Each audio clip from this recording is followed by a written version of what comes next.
how are they supposed to form an objective opinion when the media is so anti-Trump for the most part? Even Fox for a while there was getting awfully caustic to Trump. Like, I'm not sure what happened, but they got a little bit of a back and forth between, being okay with him and not being okay with him.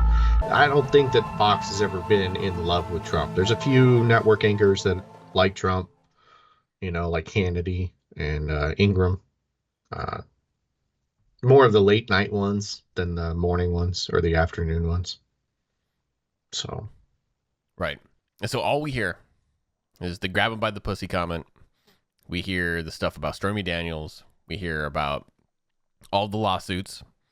We hear, or I should say, social media does a really good job of squashing any sort of dissent on these things, because the opinion formed by public media, by big media, is the right opinion, and therefore anything that is not the right opinion is conspiracy and is immediately slammed by, these community standards, right? And so you can't even have a counter opinion. So the people that, or when you do, like us, and for God's sakes, I am left-leaning, I don't like Trump. I do not like the man. I just don't. I think he's kind of scummy. Whatever. But I'm right-leaning, and I also think that he's kind of scummy. Yeah.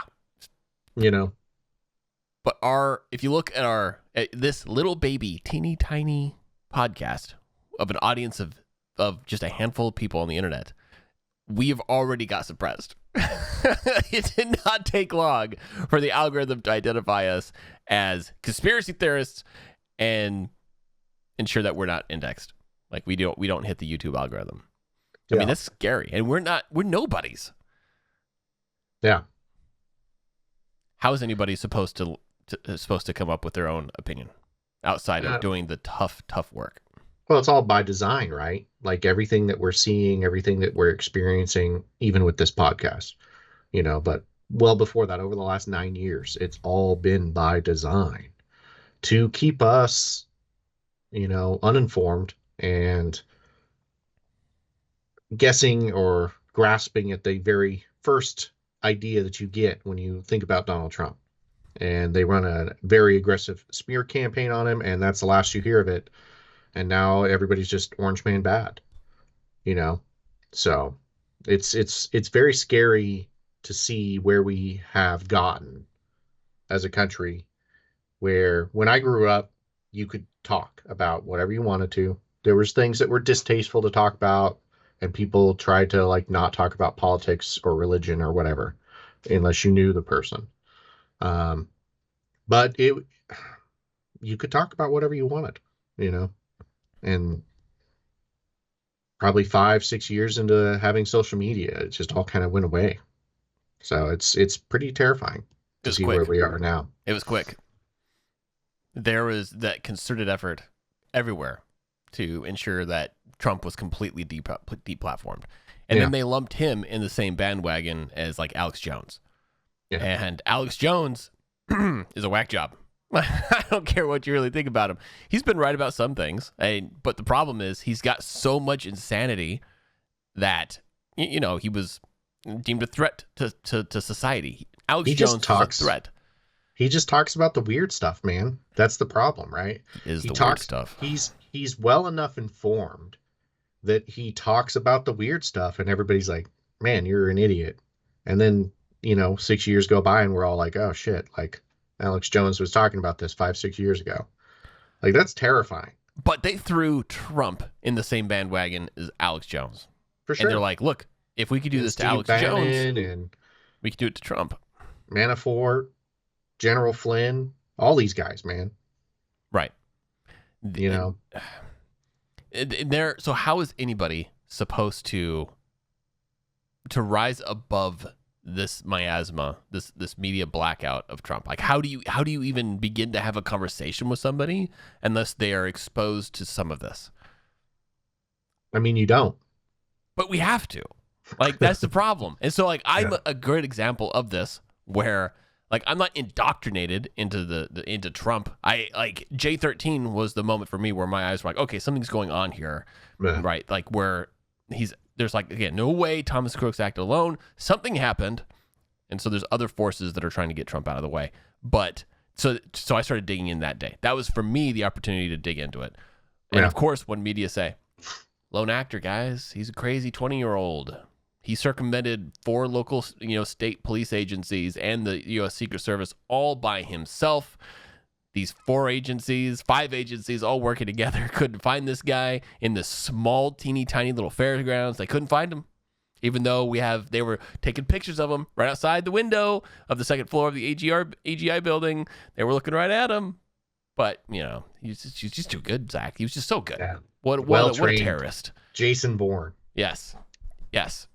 He's a real Jason Bourne, man. And that was that. Okay, right there was just like the ginormous blinding light for me. Like, okay, I'm digging into this, and the more I dug into it, the more everything started to smell fishy. And now I'm like, these same forces are pushing Kamala forward, who was the least popular VP. She couldn't win. She didn't get a single delegate in 2020.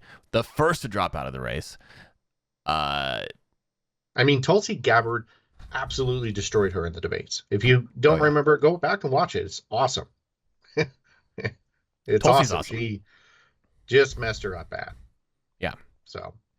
Yep. And then she went from Democratic Party to the Republican Party. I think that was actually beforehand, right? No, it was after the debate. She flopped over to the Republican Party. It was a few years. Honestly, I think within the last year, and I don't think she's a Republican. She's an independent. She's doing the same thing RFK is. She doesn't agree with where the Democratic Party is in this moment in time. And she has said, screw it. The enemy of my enemy, Right. It is true. But anyway, and then you saw what happened with her. Like, the second she flopped over, oh my God. Mm-hmm. Big media went after her hard. They were still going after her even shortly after the debates, I think it was one of the main reasons she dropped out. Yeah. Because she wasn't getting any endorsements, she wasn't getting any delegates, but she was doing better than Kamala was. Right. I think she was doing better than Pete Buttigieg, even. Maybe he was doing really well. He did really, really well. Yeah. Until he got into an actual office, and he's doing terrible in Department of Transportation. So. Yeah, I'm not sure how you fix that. It's what you get when you take a mayor of a town that's got almost no experience outside of sitting at a desk at a small town and be like, here you go, national stage, go. Right. Yeah, it is unsurprising. So anyway, and then you just look at the airtime. Like, just look at how often across any of the major networks has Trump just been allowed to just come on and talk, or RFK for that matter. Either one of those two guys. They haven't been. There is no Trump airtime. holds rallies for a reason. It gets him a lot of exposure. It shows how many people are supporting him. All of the news media goes to his rallies to record what he's saying. They just can't stop themselves. And he goes to do hard interviews. He'll go to the Lion's Den and do an interview. He did that really hostile interview at the historical black, freaking drawing a blank on what the exact, it was like the Black Press or something like that. Let me look. He did 60 Minutes as well, right? And whatever. Oh no, that was back in 2016. With Barbara just to your point, like he just doesn't care. He'll walk into anything and he'll just jump in to an interview, a hostile interview. He'll talk. He'll come at you. He accepted every presidential debate that Joe Biden put forth, his campaign. Right. He jumped in there and he was like, "I'll do it anywhere, any place. Let's go." And he took it at a disadvantage. And the Democrats were like, "Oh, we're going to train Joe Biden up. He's got 7 or 8 days where he's not doing anything but debate prep." Trump was hitting state after state after state doing rallies, and there's only a couple years of difference in age between the two of them. It's like 3 or 4 years of age, and you can see the difference in the way they move and act and behave. It's crazy. Yeah. Actually, it's a But really good point though about the rallies. I didn't put that together. I mean, obviously, the only way he's going was he doing this. When did he start doing those rallies? Was he already 2016, blacklisted? 2016. I mean, they were smearing him because in see that's why I want to do the election interference one so bad is because it's really hard if you weren't paying attention to Donald Trump in 2016 and all the way up until 2023, right? I've been paying attention to this since 2015. And I didn't really start catching it until like 2017, 2018 that something fishy was going on. And then it just all kind of hit me. And I was like, what is going on right now? Like, they're obviously lying. I'm watching this stuff. And then they're repeating something half an hour later that is totally not what's happening, you know? And it's huge election interference when you're warping and twisting somebody to the extent that they're warping and twisting it. Right. And it's kind of crazy to think about, because like he started doing his debates or his rallies because he wasn't getting a fair shake. He was at least still on social media until I don't know, what was it, 2020 when he got banned off of Facebook. It was Was it pretty that late? late into his presidency. Um, we'll have to look into that. But he got 2021. banned. Yeah, he got banned off of most of his social media after he lost the presidency to Joe Biden. So he had 88.9 million followers when he was banned off of Twitter in 2021 in January. And That's a then lot. and it happened on all of his social media. Yeah. It wasn't just Twitter, it was every social media banned him so that he didn't have a voice. And nobody would cover him, nobody would talk to him. No one would be interviews, nothing. Right. So And yeah, it makes sense when you have to do these rallies because I didn't think about it. It makes sense because nobody else is listening to you. Like none of the major outlets are talking to you, and that kind of plays into your election interference thing, I guess, right? Where yeah. that's what you're saying yesterday. If Mhm. all the major networks that are being piped into all the American households are refusing to talk to or engage with Donald Trump or his campaign, and only interact with the other side, and then only air dirty laundry or just straight up fabricate, false news, fake news, then yeah, we get that impression. And that was me for the longest time. I was like, yeah, this guy is total pure scum. He's doing nothing for our country. He's a disaster. Get him out. Like, the sooner the better. Because that's the only thing you're hearing, right? You're Right. only hearing what they want you to hear. And you're not thinking to look elsewhere because everyone's saying it and your whole echo chamber is saying the same thing. And then they impeach the guy twice, right? And you're like, oh, cool. Like, we're getting justice. We had a dictator in office and he's getting impeached, right? But it's a sham because there's nothing behind it. It wasn't a bipartisan agreement, impeachment. It was just the Democrats had a majority. They impeached him. There wasn't any Republicans that were on board with it on either one of them. I don't think there might have been one, but I think he got kicked out of Congress shortly after. Um, but it's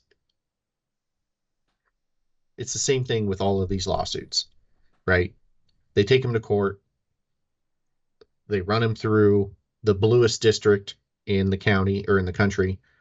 They have the rules change. So, like when the Stormy Daniels hush money case thing came by, instead of having 12 jurors agree to all charges, they had 4 jurors per section that had to agree on any one section.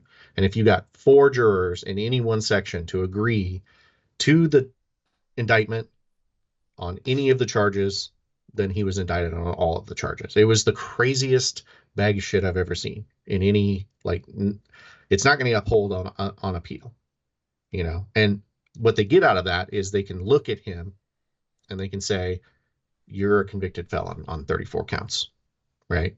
It doesn't have to do anything but last the election. And that's absolutely election interference. And we're gonna dive into it. I'm gonna show you all everything that I got. And you're gonna be like, what the fuck? Right. You know? Yeah. A lot of people try to claim that Trump's successes were Obama's successes. Like, oh yeah, no, Obama did all this great stuff for the economy, which he did, but he also, I mean, don't forget, 2008, the banking crisis Oh that yeah, Obama huge. held. Right, that Yeah, was, if that wasn't the biggest swindle of the American people, I don't know what is. yeah, And that was yeah. under It was a huge Democratic bailout, oversight. too big to fail. Yeah, they should have all You failed. know. Let them all fail. They Hmm. should have all went Hmm. straight down. Instead, the wealthy got insanely wealthy. Insanely wealthy. Yeah. So, I mean, under Trump, right? We had, this is before COVID-19. Unemployment dropped to 3.5%, which Yeah. was the first time we saw that since 1969. Yeah. Obama didn't have 3.5% unemployment, right? The Tax Cuts and Jobs Act that he signed into policy dropped corporate tax rate from 35 to 21%, and we all got Yeah. raises. Everybody got raises. Everybody had more money. Yep. More business was generated in America under Trump's watch than Obama's 8 years. More business is left for Mexico and China under Obama than any other presidency. Yeah, and speaking of, he straight up tariffed the shit out of steel coming out of China.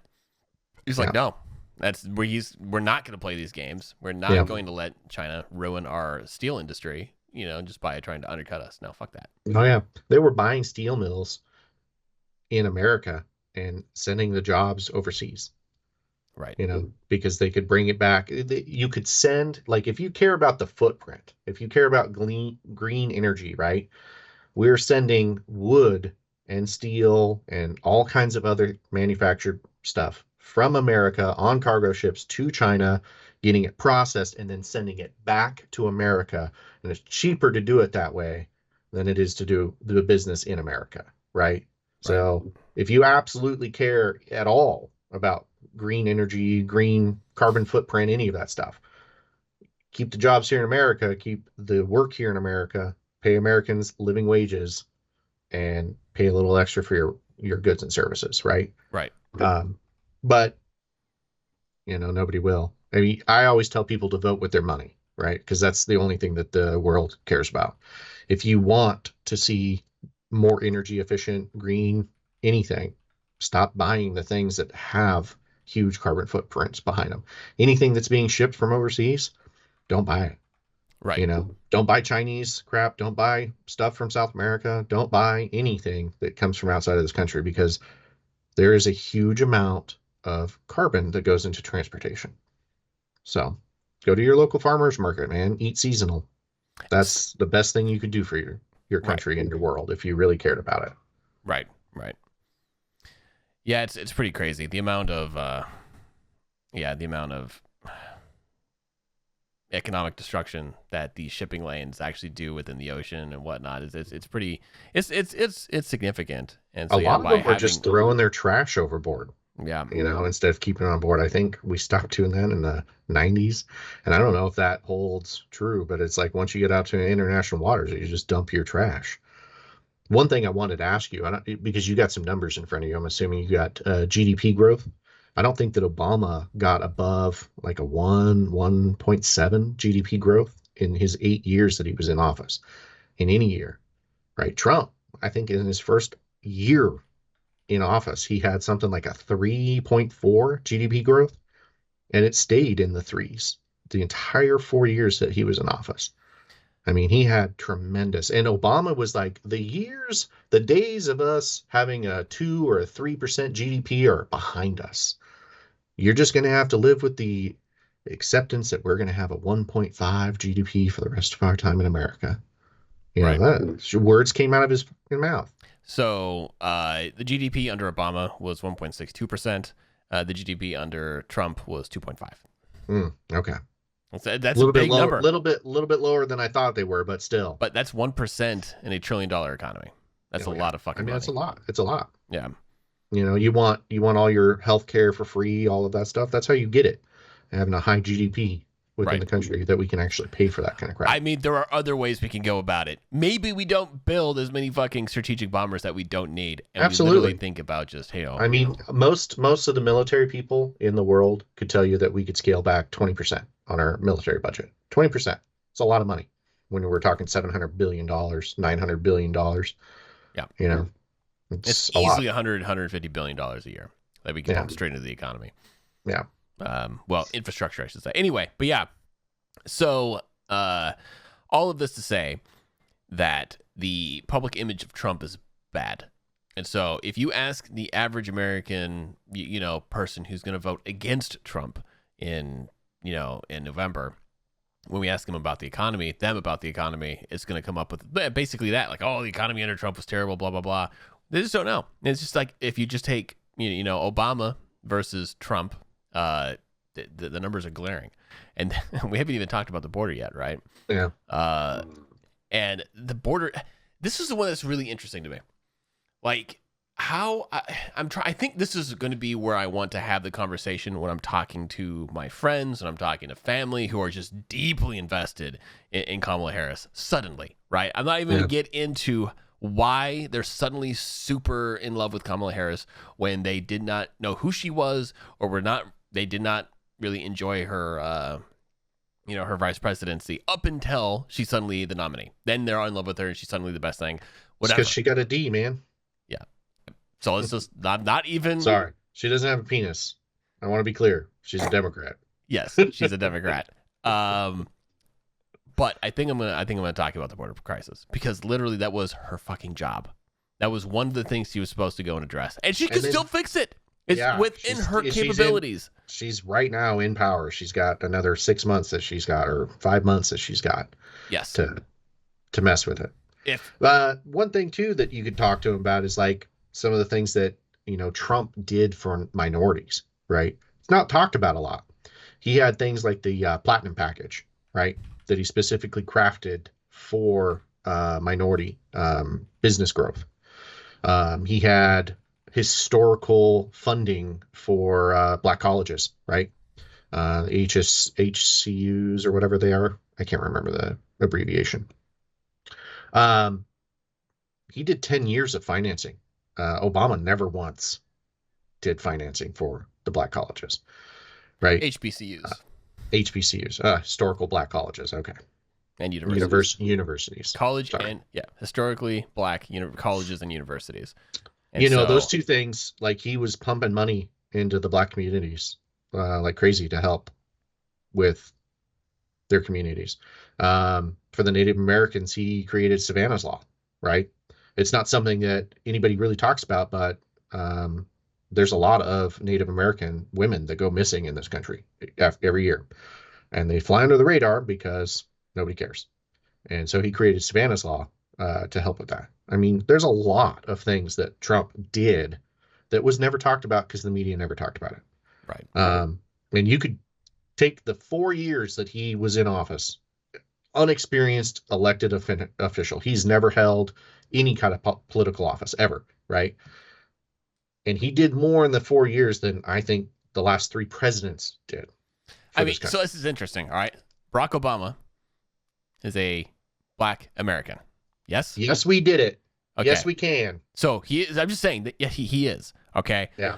Trump, in his presidency, after Obama's 8 years compared to Trump's 4 years, Trump managed to have a record low unemployment rate for African Americans, Hispanics, and Asians. Yeah.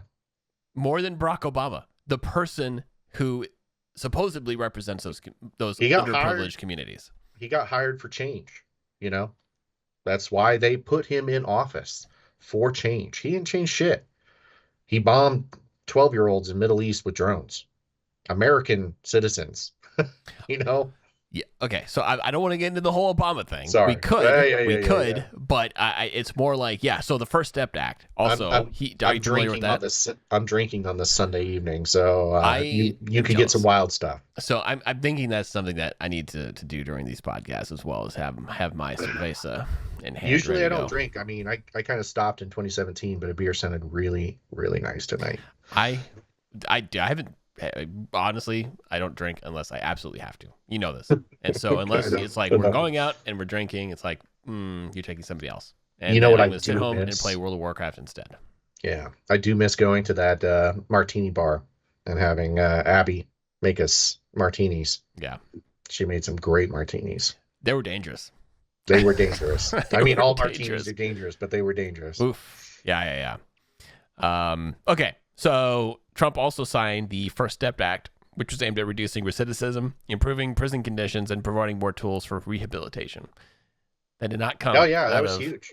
That did not come out of. I think Barack. he was working with Kim Kardashian on that. You know, because she had this huge movement where she wanted to try to get rid of some of the old outdated laws and release prisoners back into the world that were basically arrested for marijuana for 20 years because of mandatory minimums that Clinton put in. Right. You know, And by the way, that was one of Kamala's talking points. She was super hard on marijuana smokers. Super hard on it. Mm-hmm. Yep. You know, and Biden was one of the key signers of some of those laws under Clinton. Bill Clinton. Right. So it's crazy to think about, you know, where a lot of people are talking about this systematic racism that we have in this country.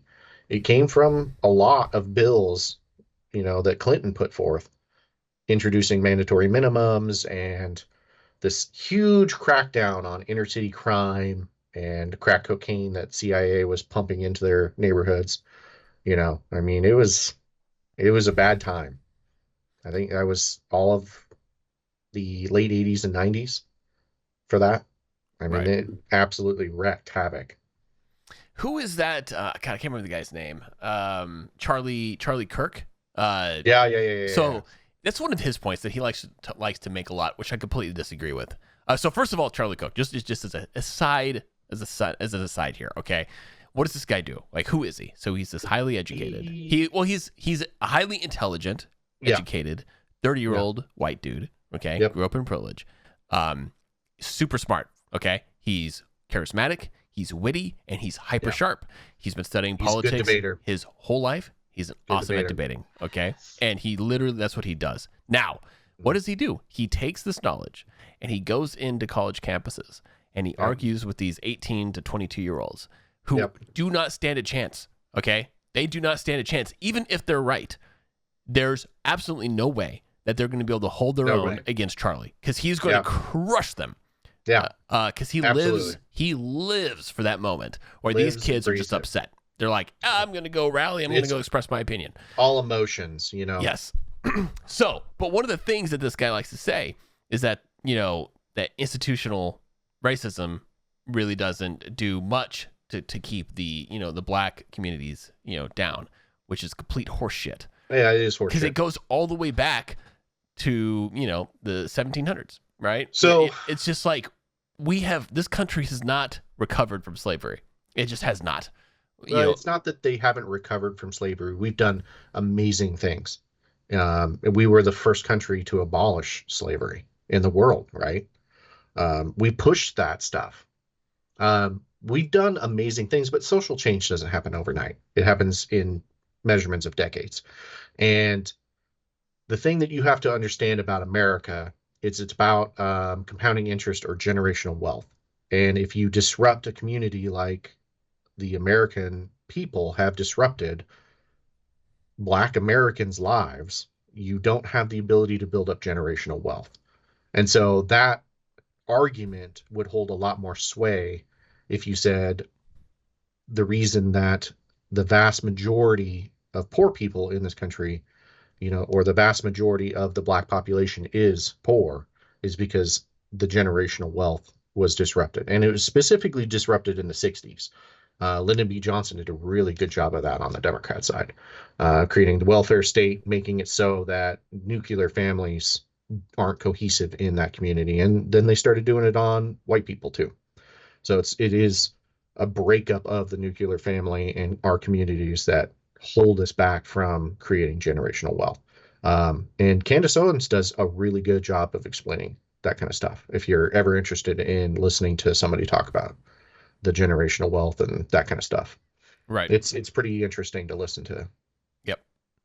And so anyway, and I mean, you just go around, you look at, you know, the projects, you know, you look around there, you know, what do you see? You see pawn shops, cigarette shops, alcohol shops. These are the types of things that surround the projects. Yeah. Not libraries. Abortion clinics. Abortion clinics. Right. Because the founder of Planned Parenthood, was extremely racist. Yes. Extremely. And she loved Hitler. Loved it. You can fact check me on that. So she put abortion clinics all around black neighborhoods with the hope that they would go in there and waste their money and kill their children. Right. So, okay, so back on Trump. Sorry. No, you're fine. That is just a rabbit hole that we will never get out of. No.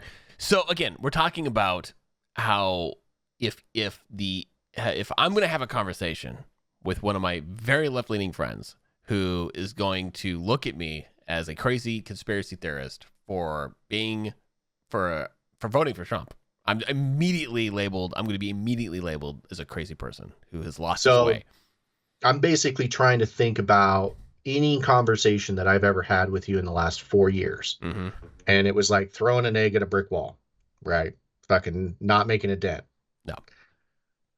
The only thing that you can do is show them some hard-leaning facts, right? No, that doesn't work. It doesn't work. Facts don't work. And over time, hopefully, they will look at this stuff and ask themselves the critical question: why is this happening? We have to. Basically, what you're saying is we don't have the kind of time for that. No. The first week of November is around the corner. Okay? No. I mean, if we're trying to convince anybody today, we should, right? We should at least be trying to have. I'm not saying that we are literally trying to impact the election here. That's not what I'm saying. I'm just saying, like, I don't even know where to begin. So, like, for me, right, you and I had this conversation, 9/11.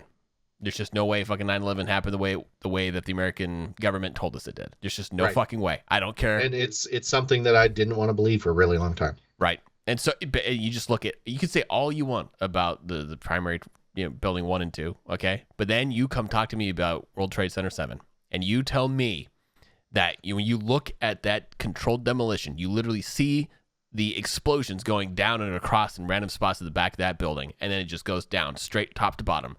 People try to blame it on, there were fires inside the building as a result of the other building's collapses. Yes, there were some office fires on the inside of the building, but there are great videos and images of some of these from towers across the world being just completely engulfed in flames. The most hellish places on earth if you're trapped in that building. We're talking just the craziest infernos that the humanity has ever seen. And those buildings, they burn out. They don't collapse. Yep. They just burn out. Yet World Trade Center 7 those I-beams don't melt. And they don't melt at a 45-degree angle like some of those I-beams were melted at.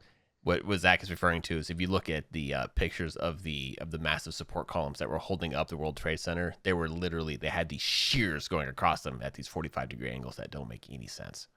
Yeah. They don't. And by the way, all of that material was quickly swept up and shipped off overseas, I believe, to be melted down, to be reprocessed. But anyway, okay, so the fact is you go back to 2001 when I was young. I was 16, and I remember watching CNN and NBC and all these things live. I wasn't in the country at the time, and I was watching it, and I was watching also international coverage of it as well. And it was like there's just no way that this is just happening. This is just some terrorist attack. Like, I was 16 at the time, and I grew up outside of the country. So as an American, I was looking at America from the outside, right? And I was relatively disenfranchised. Maybe that's the word I'm looking for. I was disenchanted. That's the word I'm looking for. I was disenchanted at an early age because I saw a lot of the policies and how they're impacting some of the countries I was living in. I was like, holy shit, this is not great. So anyway, 9/11 happens, and so I was like, hey, our government is capable of bad things. And so fast forward to J13, I see it again. Kind of hallmarks of, Kennedy, right? Very, very close, especially with some of the weird caveats like CNN suddenly deciding to air the rally. Yeah. But that was my wake up call to that. Like the things that I am being told and, believing as a Democrat are wrong. And that is not going to be shared like with my friends. I actually had a huge debate with them on J13. Yeah. I was a conspiracy theorist. That's how it ended up. It's like, you're crazy. You know what? Go ahead. What really shocked me into kind of like the fastest wake up call maybe is trying to prove like Rush Limbaugh wrong. Like trying to look up what he was talking about and doing my best diligence to prove someone wrong, because I was like, no, I'm not gonna let this dude lie to me, because I didn't really have anything but AM channels in North Dakota to listen to while I was driving 2 to 4 hours a day. So, it was conservative radio, talk radio a lot of the time. Right. Because it fascinates me, and I was like, fuck it, I'm just going to tune in, right? And that was part of it. Try to get your liberal friends to actually do some research and try to prove us wrong. I know it's hard. I literally, so here's the thing. Like with one of these, so we were talking about COVID. I was talking with someone, I was talking about COVID, the COVID the other day. And I was like, COVID was the NIH, there are studies from the NIH back in 2005 and 2004 showing that hydroxychloroquine does amazing things against COVID type viruses, COVID, SARS, and MERS. Like, and I sent them the articles, and they just smiled and looked at me like, okay. And I was like, and like they could not connect the dots. Yeah. And so I just left it, because they were obviously they were not about to be swayed.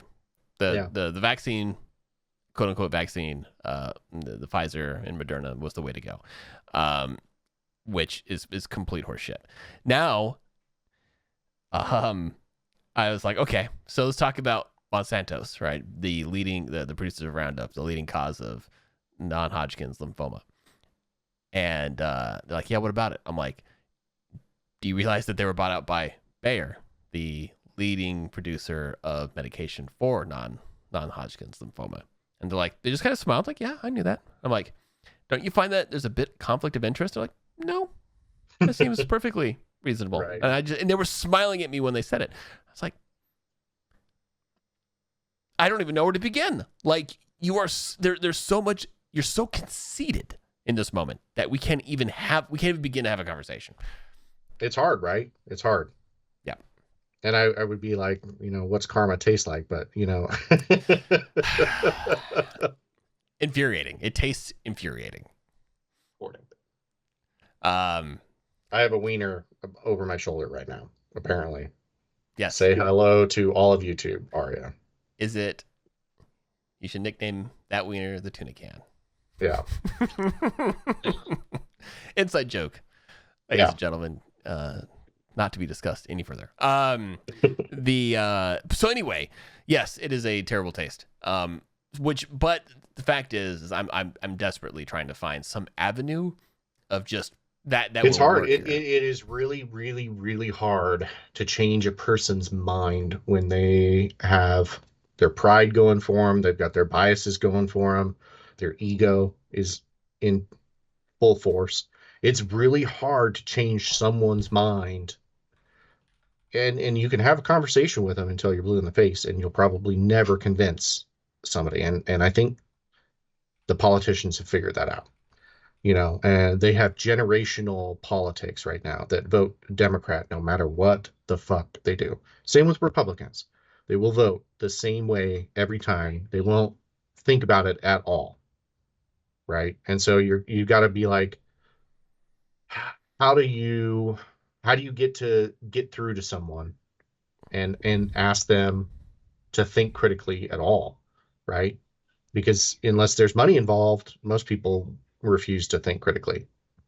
So yes. And are you familiar with the how if I was actually thought it was in your best interest, Zach, to change your mind on something? Yeah. And I was going to, and I had to be the agent of that change, I would not try to convince you logically. I would not use persuasion against you. I would use tactics of deception.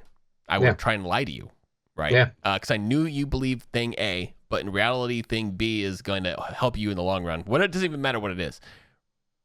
The science is there.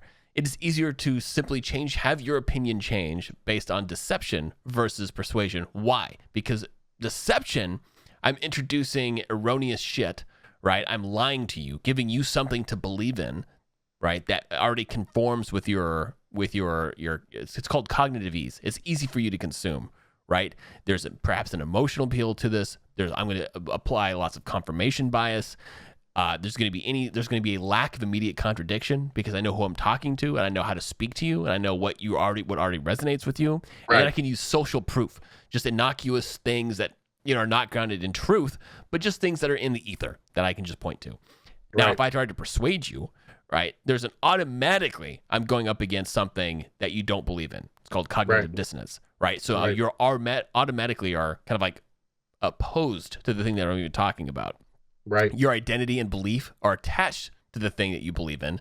So now it's not even an attack on the narrative or the information. It's an attack on you because I'm trying to change your core identity, basically. Yeah, exactly. This is going to take time. It's going to take effort. I'm going to have to ask you to critically think about the thing, which nobody's got time for. Knowing me, I'm not going to do. Because I'm going to look at you and I'm going to be like, you're fucking psycho. I don't even need to look into this because you're so far off base that you're just wasting my time. Right. And then, you're going to be able to attack. If I give you sources, you're going to attack them. You'd be like, why are you sending me these sources? These aren't primary articles. Like, I don't even have time to read this. Even if they are primary articles. It's not AP. It's not Reuters. Right. Get out of here with this shit, with your Wikipedia. Yeah, don't use Wikipedia. Never come to me with Wikipedia. Never do that. But it's really crazy that, so for all those reasons, if I needed to change your mind immediately, I just lie to you. Mm-hmm. But or scare you.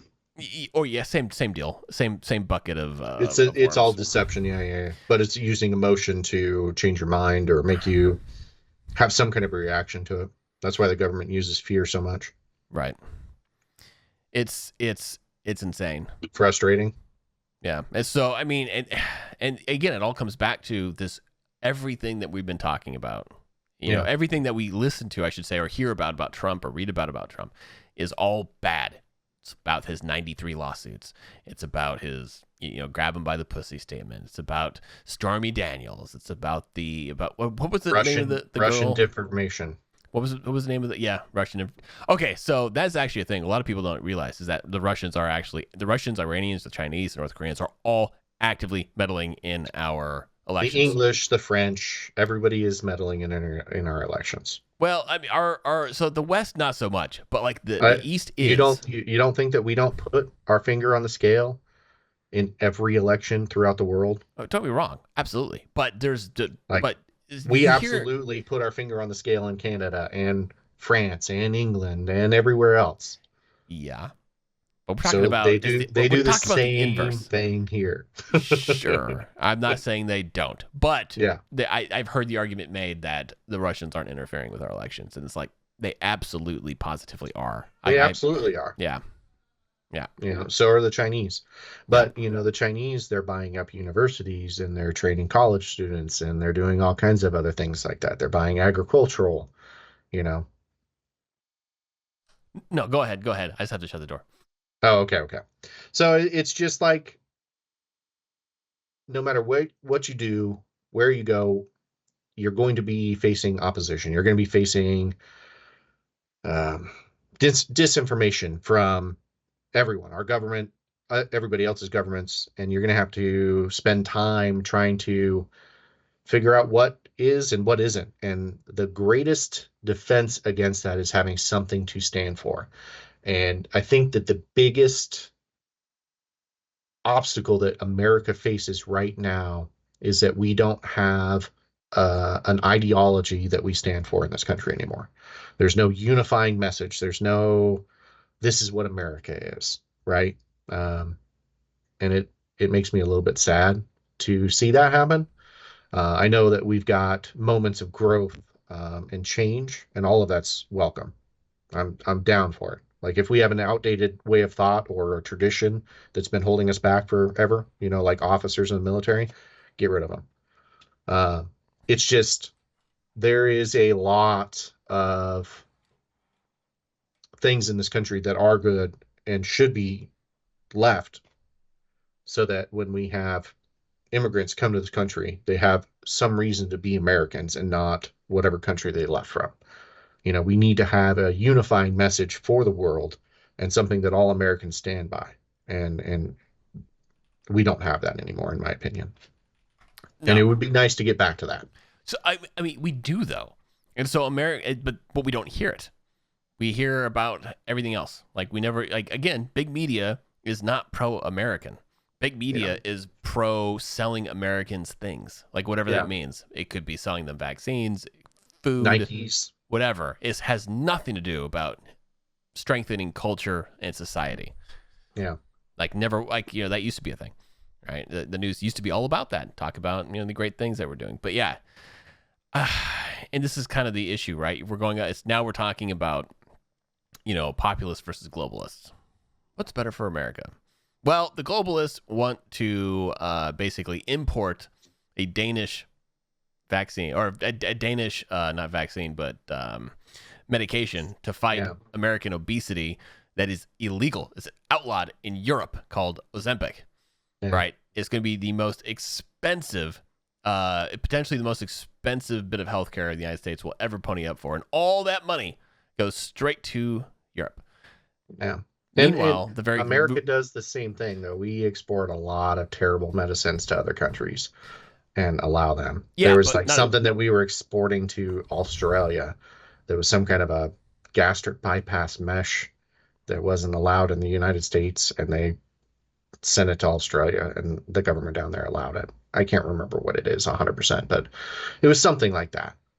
And I think it hurt a lot of people.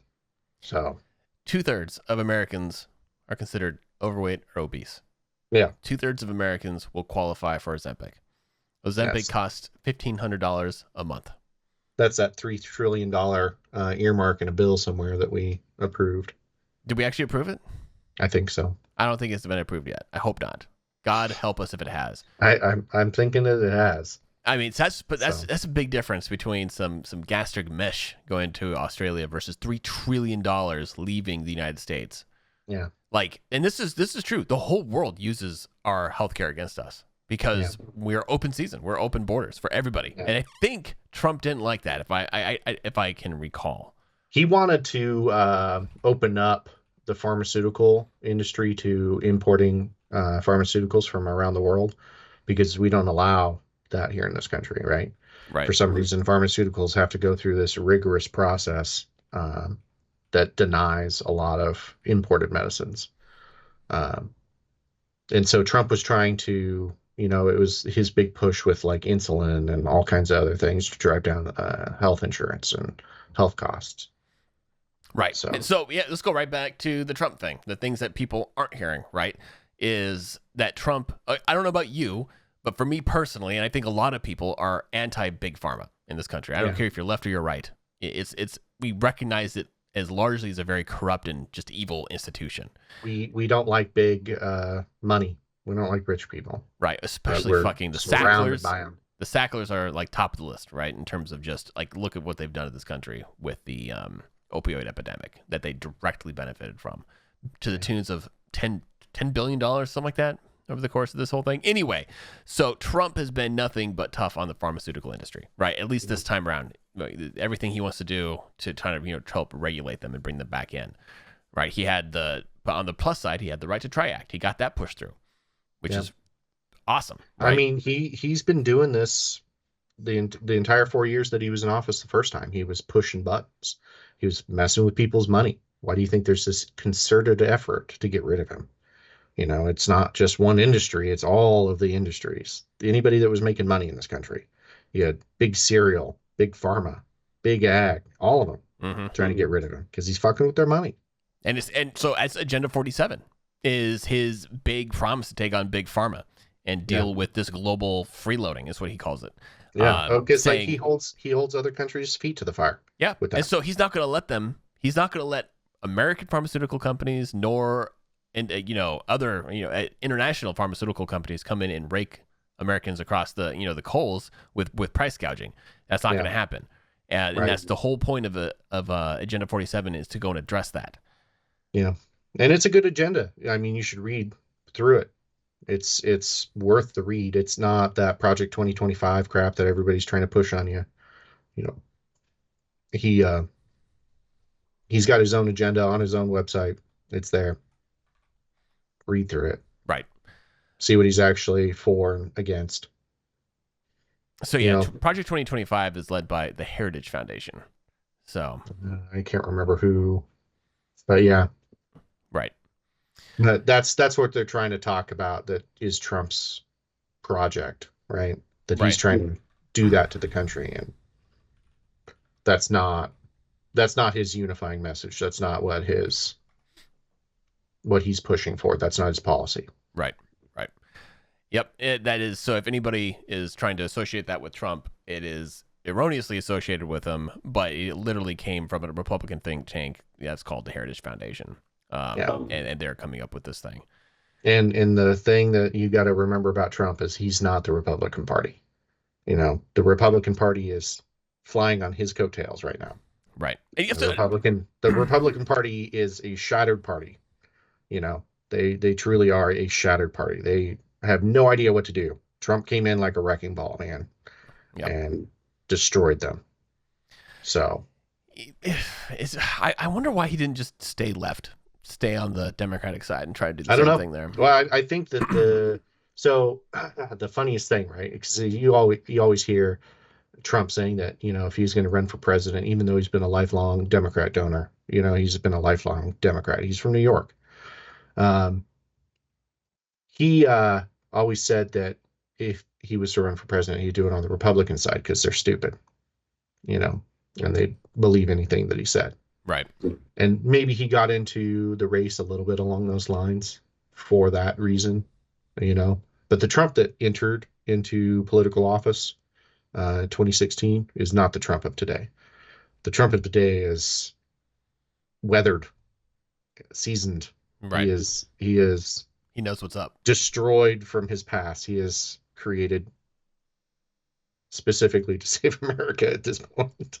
Yeah. I mean, honestly, not we to said play, it. you know, Made in America, Proud of America song behind me right now, but you know, he is a completely different person than when he entered into running for president in 2015. Right. Right. I mean, we said it the Have other a shot. day is that he needed a timeout for 4 years. And Yeah. now he's going to come back stronger. He's going to be really focused. He's only got 4 years left to actually do something. He's not Yeah. going to be focused on this Republican, Democratic infighting because he's just going to try and get stuff done. Yep. And he's going to try and secure a legacy for himself. And he wants that legacy to be, epic. Saving our children, saving Yep. our country, doing good things. Yep. And so going back to his presidency these next 4 years about things that we're not going to hear about really are the big differences between Harris and Trump. Trump is America first. Everything Yeah. he wants to, that's why he's a populist candidate. He wants Yeah. to make America great for Americans. He doesn't want to make America great for the Chinese or the Russians, right? Like, don't get me wrong. I mean, I wish the Chinese the best, but not over America, right? Not on our backs, not with our tax dollars. And I don't hear the same thing from the Harris camp. She says things, but She's barely got an agenda out. She's barely got policies out. The only thing that she can say with certainty is that she is not going to do anything the way the Biden administration has been doing. Even though she's been in every room in every meeting that Biden has been doing since she's been vice president, that was her words.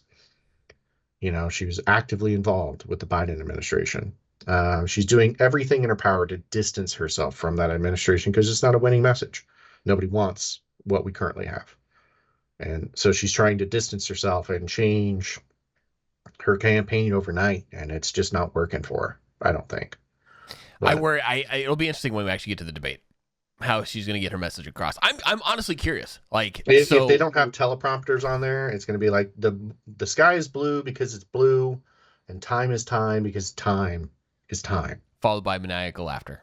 Yeah, It's going to be rough if she doesn't have a teleprompter or note cards or anything. So I'm really hoping that she goes in the same way Biden went in, because they're going on the same rules, you know, like Trump tried to float September 4th for another debate with Fox. She was like, nah. We're going to do September 10th, and then we'll talk about other debates. So maybe there'll be another one on the 25th with ABC, but I don't know. We'll see. I mean, I challenge anybody to who is listening to this, who thinks Kamala will be tough on, just our partners, across the pond, either direction, right? And come up with any sort of example demonstrating that in the course of her history as a VP or anywhere else, has done anything to affect any real change. Biden certainly didn't. Obama certainly didn't, right? Obama tried to ship jobs out of he tried to get jobs out of here, right? With his crazy NAFTA 2.0.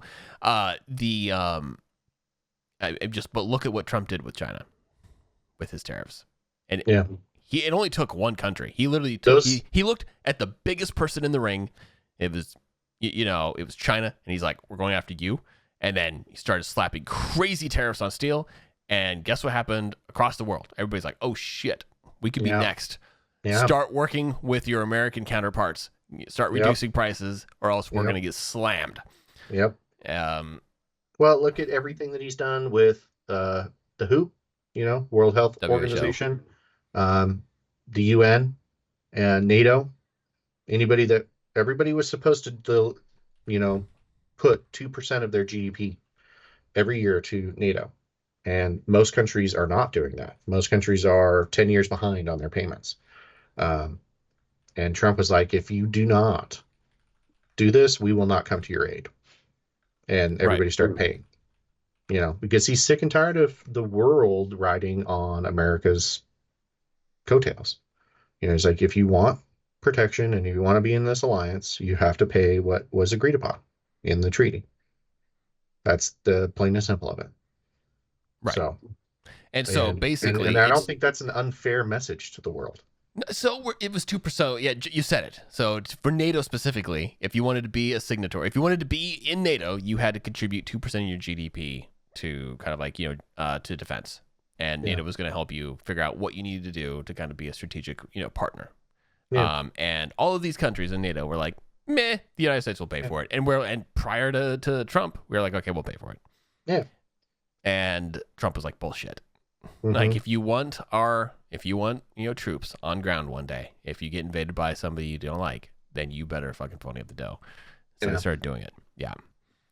And I think we actually did reduce our contributions to NATO by about 6% by the time we left. And it wasn't bad. It wasn't like NATO was suddenly 6%, in the dirt.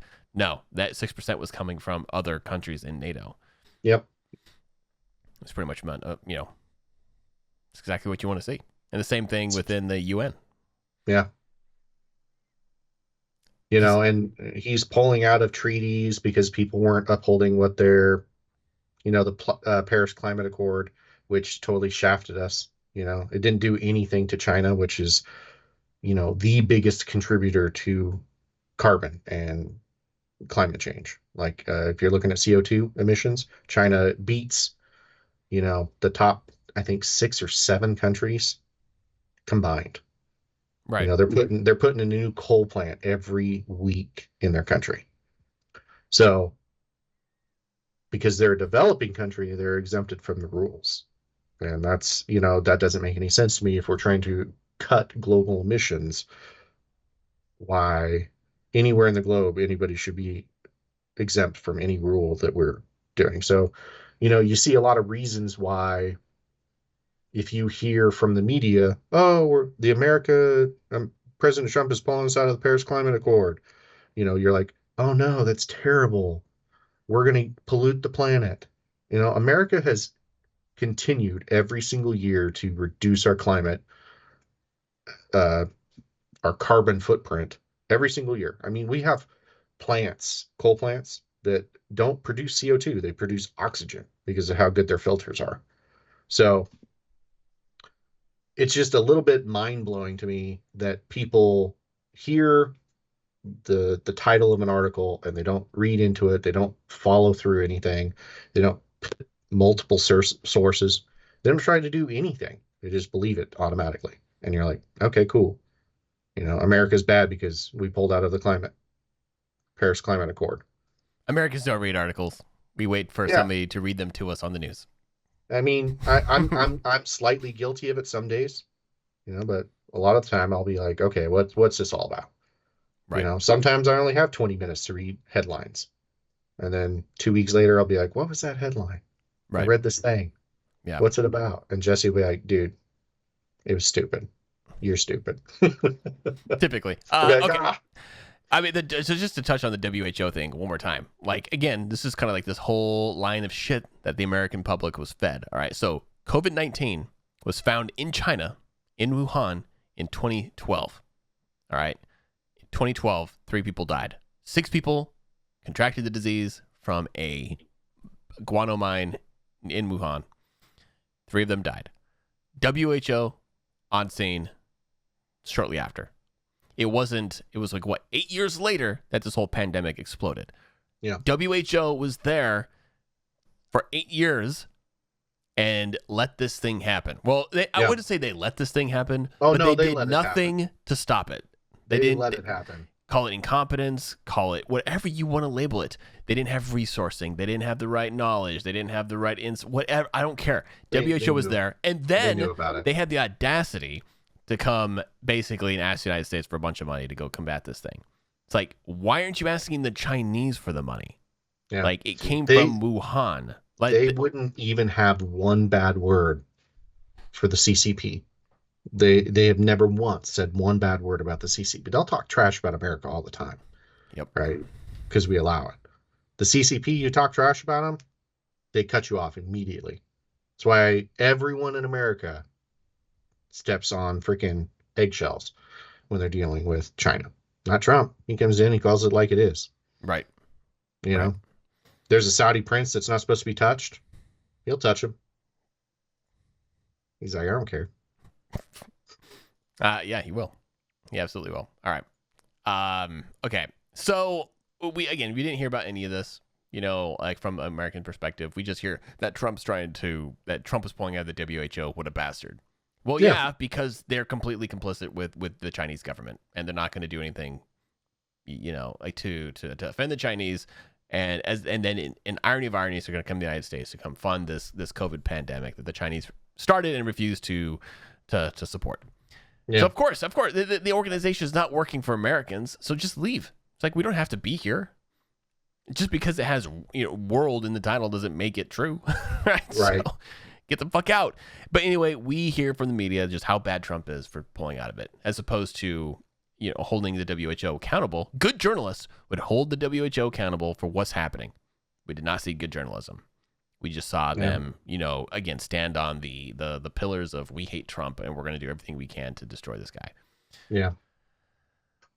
You hardly ever see good journalism anymore.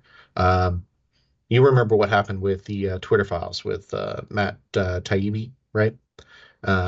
He came through, he found Musk released all these Twitter files, all of the censorship, all of this crap that Twitter previously had done, working hand in hand with the FBI to take down messages that they didn't appreciate. One second. Yeah, there was, interestingly, Zach had to step away for a second, so I just have the mic to myself. But there was a study conducted with X, right? Because Elon Musk comes out and he's like, "Hey, everybody, Jack Dorsey and his Twitter were just massively corrupt. They were working with the FBI. They were working with all these places.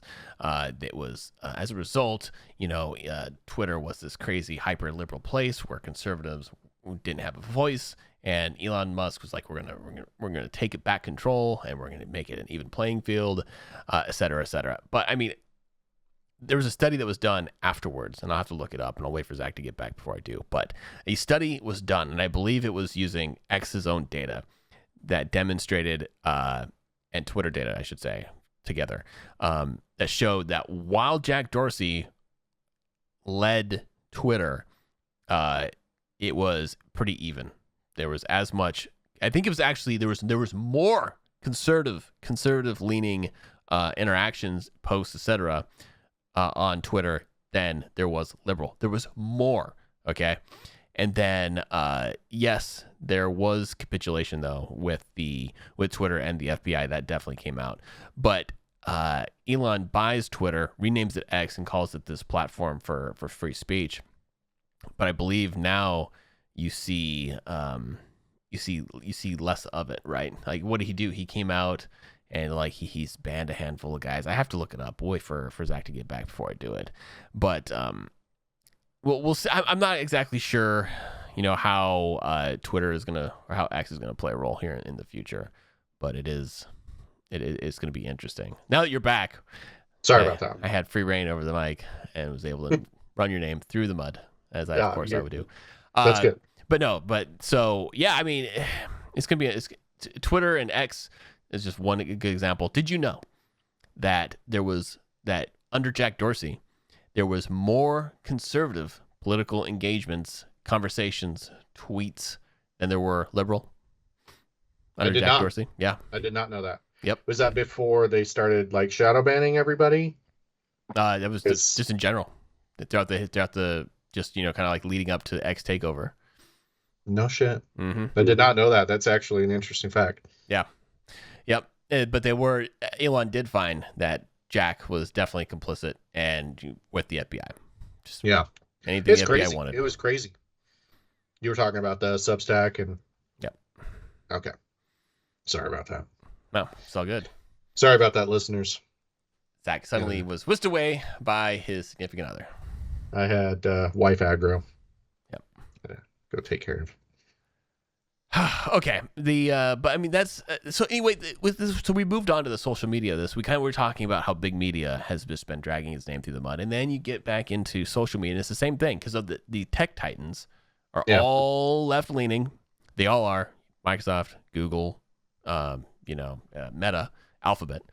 They're all left leaning, and they all have their money. Their money is where their mouth is, and their money is to support actions and people that are going to they're going to propel their own philosophies, and they're going to do everything they can to kind of get it going that way. And they are so hyper smart. They're so smart, Zach. We should just listen to them and just do what they tell us because they're so good. They know how to run our lives for us. They do. And dude, I'm telling you right now, some of our generations, the latest generation, the youngest generation right now, I actually have hope for those guys.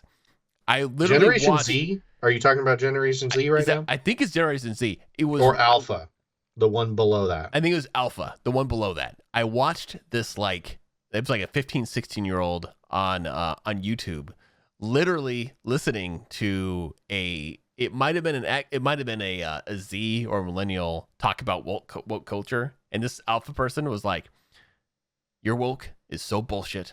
Get the fuck out of here!" And just laid into them about this woke culture thing. And the person espousing all this woke stuff was so offended they had to walk away.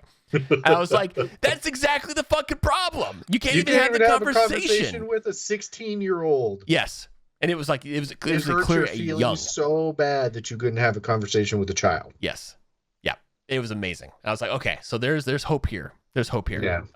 Good. But Good. The problem is that these young people, they're totally fucked, right? They're going to eat really bad food.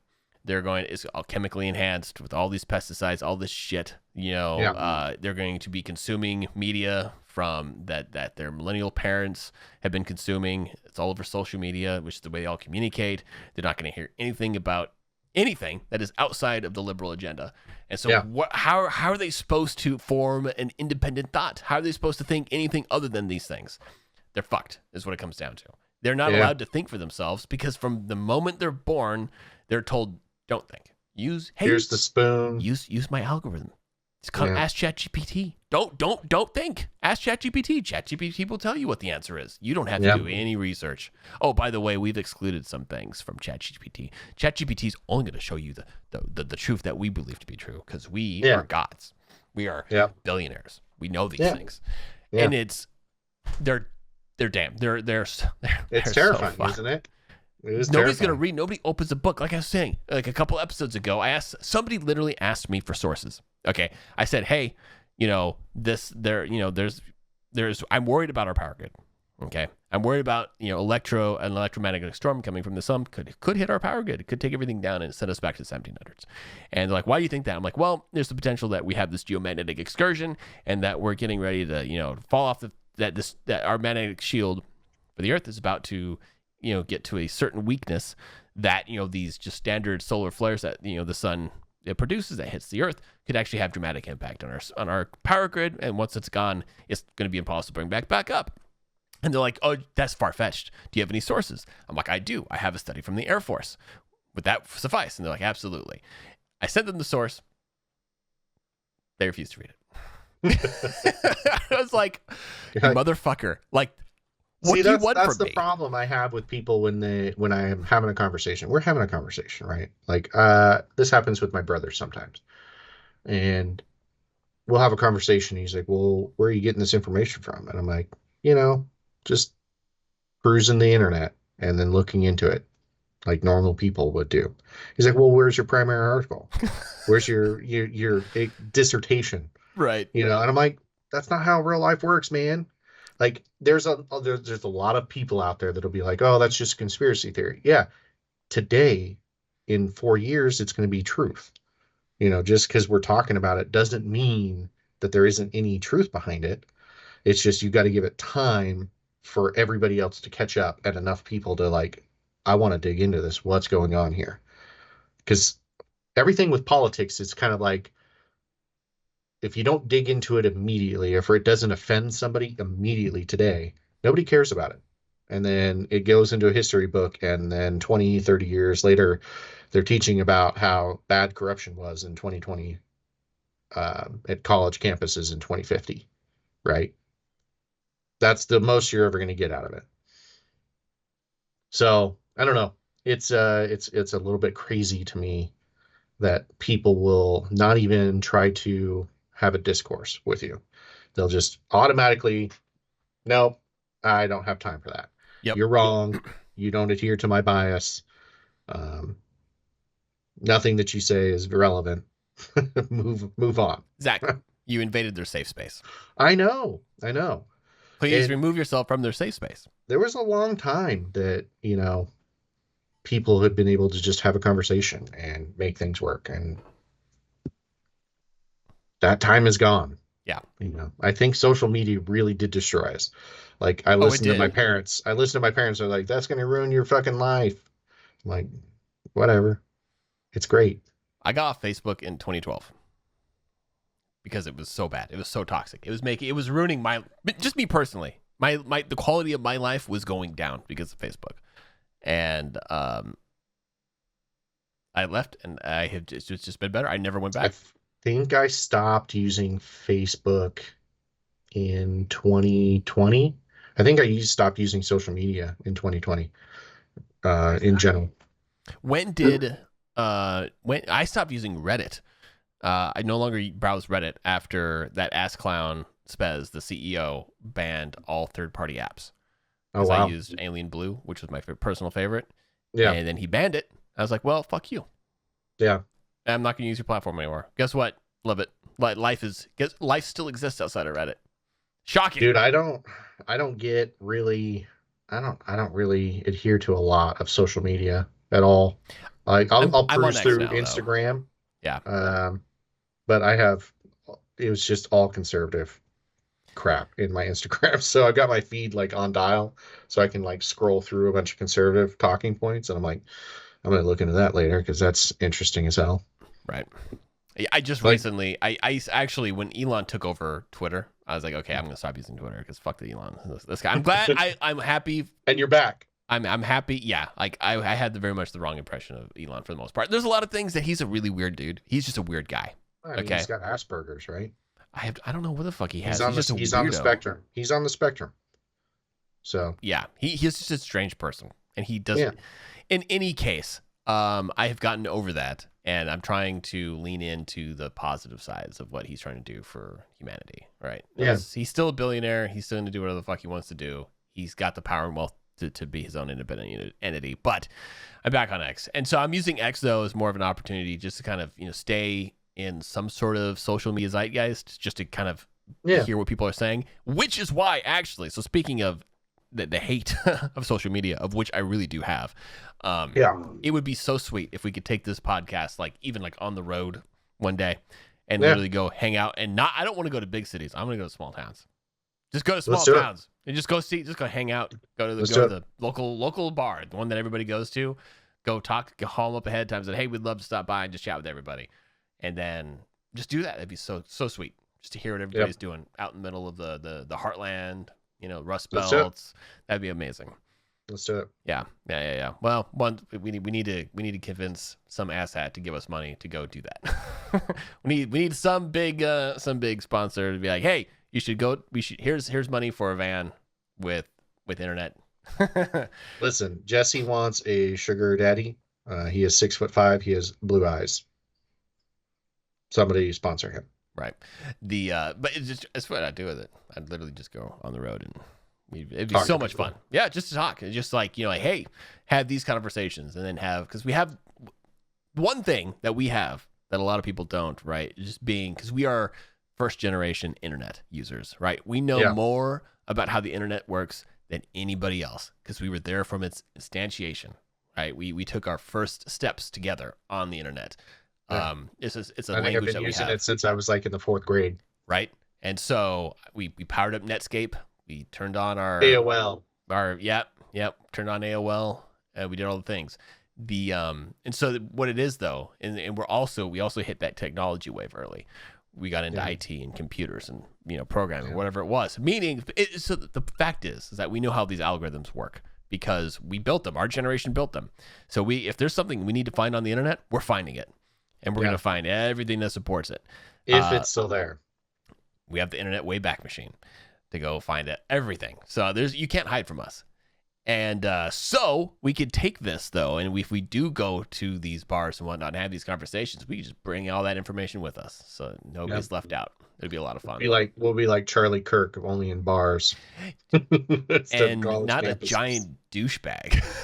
Like, don't get me wrong. I'm sure I would really like... Cunty. He's a little cunty, but I'm sure I would have a genuinely good time. Oh, yes. I think so. But then I would literally come back to the podcast, say, he's great in person, but fuck him as a public figure. I think that he does a great job with Turning Point, just getting out there and having conversation. Because when you refuse to have conversations, which is happening all over the country, right? College campuses specifically, you're shutting down so many opportunities to learn and grow as a person. You and I doing this though, if you and I were to go to college campuses, we would have real impact. We would have. You think so? Because you and I are likable, right? We're not going to go out there and just piss in their Cheerios the way Charlie does. Right? I think you should wear a Trump shirt somewhere there's a large group of liberals and see how much impact you have. Understand, I don't like the dude, nor many of his politics. I would blend right in. We would all get together. But most of the people are so fragile that the moment you bring up his name, they walk away. So how can you have any kind of an impact if you can even have a conversation? Look at what Charlie does. He goes in there and starts fights. Right? He literally gets in a little verbal fisticuffs with these guys. You and I, we're not that person. Nobody wants to argue with us because we are like it's actually you. You're a very approachable individual.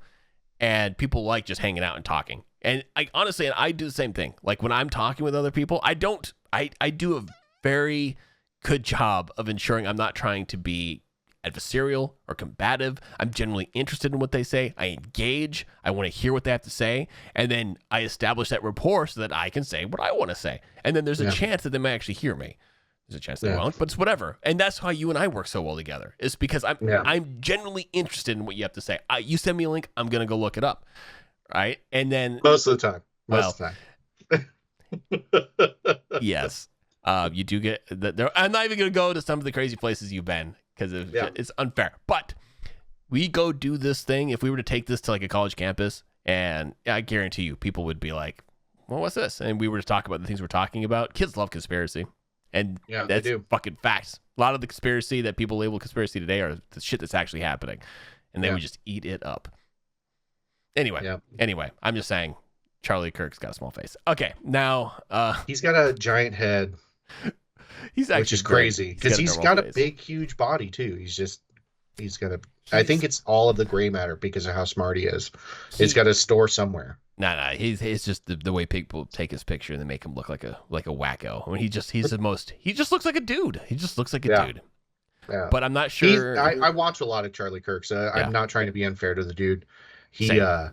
he is incredibly smart. He's He got is. really good talking points, I love him. and it is watching him debate people is like watching adult beat up 5-year-olds. It is. It's great, But but recognize but you're it's watching unfair. the WWF. Yeah, yeah, It's yeah, yeah. totally fake. Totally. It's 100% fake. I don't think it's fake. Oh, it's so fake. But you You can't think go those out people are there. plants?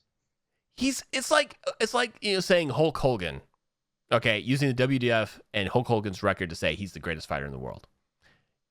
If you only Well, watch okay. the So WWF, Hulk Hogan would look like the what I best. will give you, right, is that he is filming it. So maybe if anybody schooled him in any kind of a debate, he probably isn't airing it. He wants that though.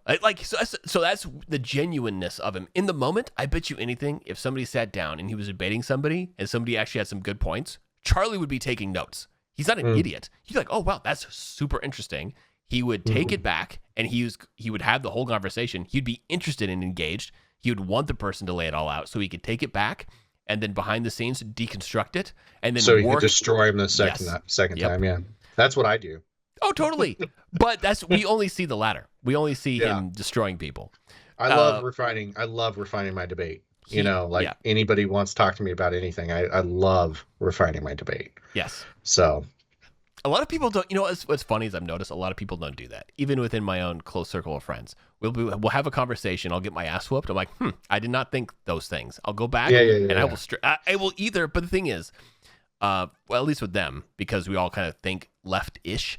I will take what they have to say. I'm like, okay, I was just hip checked here. I was shoulder checked. I need to rethink this. And if I go back and my research, supports what they were saying, I will change my opinion. Like, oh wow, I was totally wrong.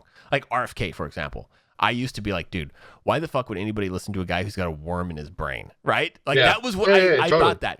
And my friend was like, did you just like you should think that. You should think about this. And he didn't push hard. He's like, you should think about it. And so I was like, okay. And so I went back and I started reading things. And now I've read his books, right? The one on Fauci, the one on vaccines. And I have learned so much from just that one, like, hey, you should rethink this policy. But on the other hand, if I go do my own research and I find out I was right, I will do a lot more research, really solidify my argument, go back to that person, and then just fucking wreck them. Right. And it feels so good. So good. Yeah, for sure. For sure. So did you watch any of the DNC? I watched clips. I didn't watch the whole thing. I'll admit that firsthand. Not really. I just couldn't do it. Nor can I watch the RNC. I loathe the I watched a lot of the I watched a lot of the RNC. I won't lie to you. It was good. What about the DNC?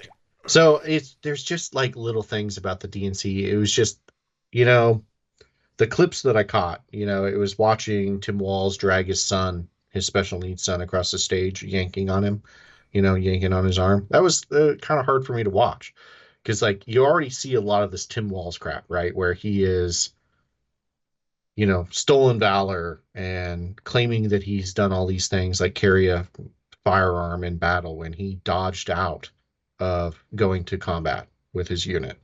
He left his service completely. There's just a lot of little things that I was like, man, like this guy is like awful. He's truly, truly awful. And then watching him drag his son across the stage like that, I was like, what the frickin' heck? Have you watched that? Did you watch that clip? Yeah. So it was like little things like that really stuck with me. And then, Jon Stewart, I used to love him when we were down in Key West and before Trevor Noah took over The Daily Show. I used to love Jon Stewart. I mean, that's primarily where I got my news from, other than CNN. But he was actually making fun of the DNC and all of the rich people. So it was pretty good to see because like the DNC was always like, we're the party of the working man. But like lately, it's just they're the party of the rich people. They're the party of the rich techs, giants, They got Oprah talking about how rich people suck, and I'm like, oh, you own almost all of Hawaii now, so you kind of suck too, then I guess. Right. Um, but yeah, so it was just interesting. Oh, did you see the interview with Chuck Schumer where he's talking and Matt Walsh in disguise kept walking behind Chuck Schumer and looking into the camera? Did it about No. 4 or 5 times. It was Why? hilarious because he was in disguise. He was just trolling the Mm. DNC, going around. He's been doing that a lot. He's got a couple movies out. What is a Woman and Am I a Racist? They're actually hilarious. You should watch them if you Mm. haven't. It'd be worth a couple hours of your life. But Como was there too. He was talking about the box offices and how all of those box offices were like anywhere from $500,000 to $5 million per box at the Wow. DNC. Yeah, and there was a reporter that tried to bring an illegal alien from Venezuela into the DNC, and he got denied because he didn't have an ID. But the Democratic Party, will talk about how denying somebody the ability to do something because they don't have an ID is racist, but they'll do it at their convention. Dude, like, and this goes into the whole trans thing as well. Like, this is this. I I am all about personal freedoms. If you're a dude, you want to go through some sort of sex change, you identify as trans, by all means, I have no problem. Same thing. If you're female, you want to do the same thing. I don't care. I could not care less. As a matter of fact, I don't want to hear about it though. Like, you live your own life and leave me the hell out of it. You don't want the And this, juicy details of how they split your hot dog? I don't, or maybe it's just gene therapy or just hormone therapy. I really, whatever it is that you're doing, great, enjoy. I just don't want to hear about it. Okay, but the thing is, what, like, the term gender wasn't really used to describe this to describe, what's the word I'm looking for, the social and psychological aspects of being male and female until the 1950s. That is a 1950s invention. Yeah. Before then, it was just biological aspects. Your actual gene express, your genes and how they express themselves. That was you being male or female.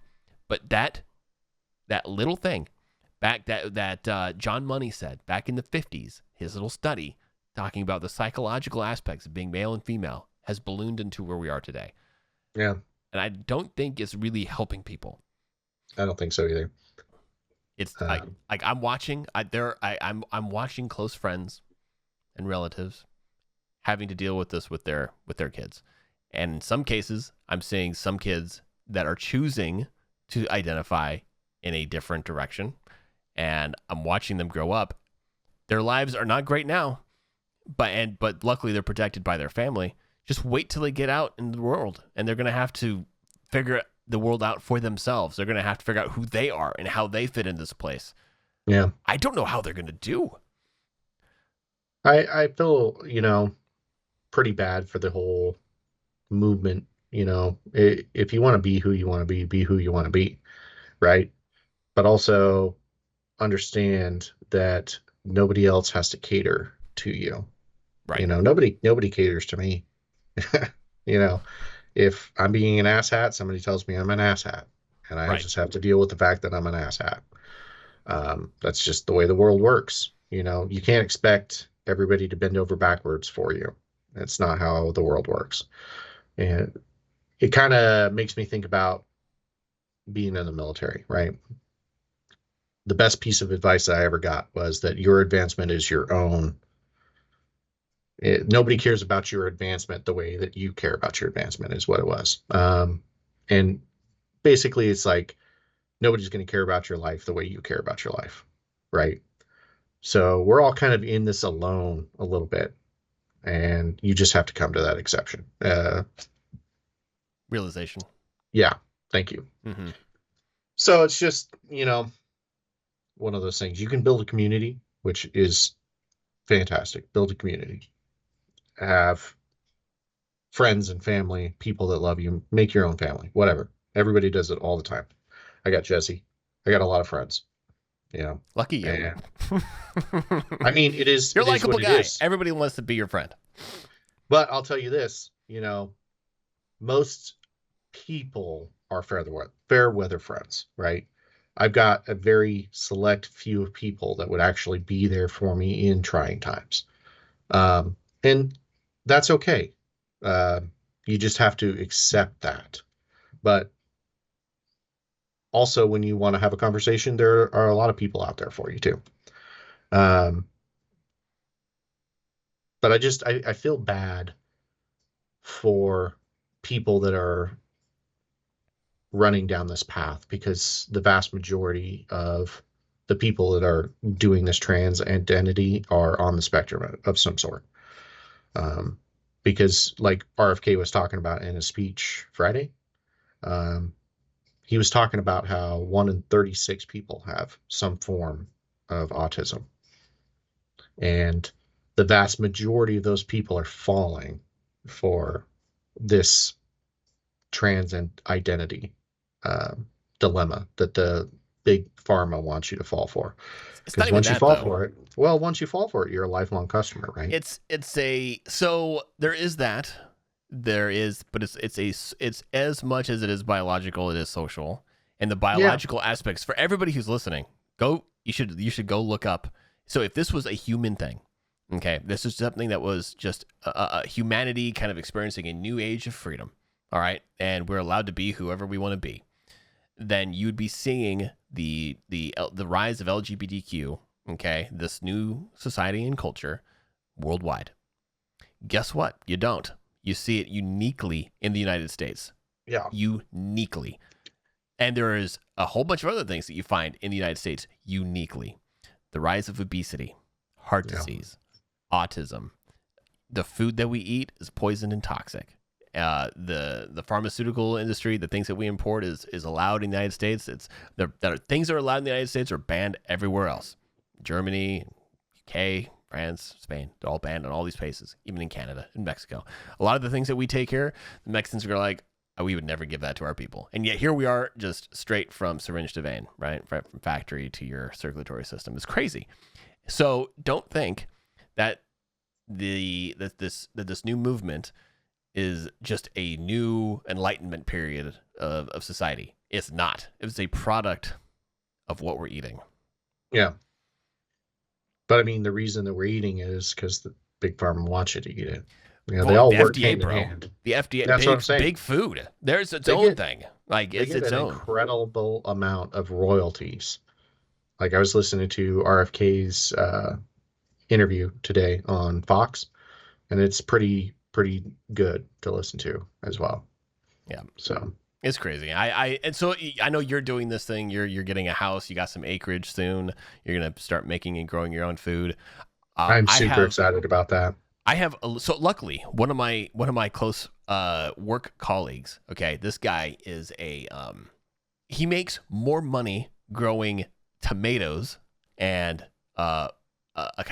some flower, some popular flower, tulips. He makes more money growing tomatoes and tulips than he does in his cybersecurity job at this quadruple A company. Okay, we make a lot of money. He doubles his income doing this one thing. That's Okay. awesome. Anyway, so and he's got a 5,000 square foot greenhouse that he does all this out of. All right, it's humongous. And That's bigger than my house that I'm building. right, no. Twice over. Yeah. It's twice as I have a humongous house here in where I live in Monroe, and it's much bigger than this. Anyway, he's going. I'm gonna work with him, and he's gonna help me maximize. I have a smaller backyard, but it's at least have 1,000 square feet. Okay, Yeah. and we're going maybe 800 square feet to work with, and so he's gonna help me maximize it. And yeah, I'm gonna do the same thing. Brittany and I are going to That's awesome. literally straight up start growing as much of our own food as we can. All the food that we regularly eat, Yeah. we're going to start doing it because I'm super excited to start canning and preserving food, Yeah. doing old timey shit. Like I firmly believe that we've lost a lot of our culture and history in the last 100 years. we should be So eating together. We should be eating at the table. We should be having our neighbors over and sharing and potlucks. I remember growing up, What would we do Community at church? dinners all the time. We I show up used at to do that church shit in and Port Angeles with some of my best friends. so good. Like we would just every Sunday we would switch houses and we would go cook a meal for our friends and family. It was awesome.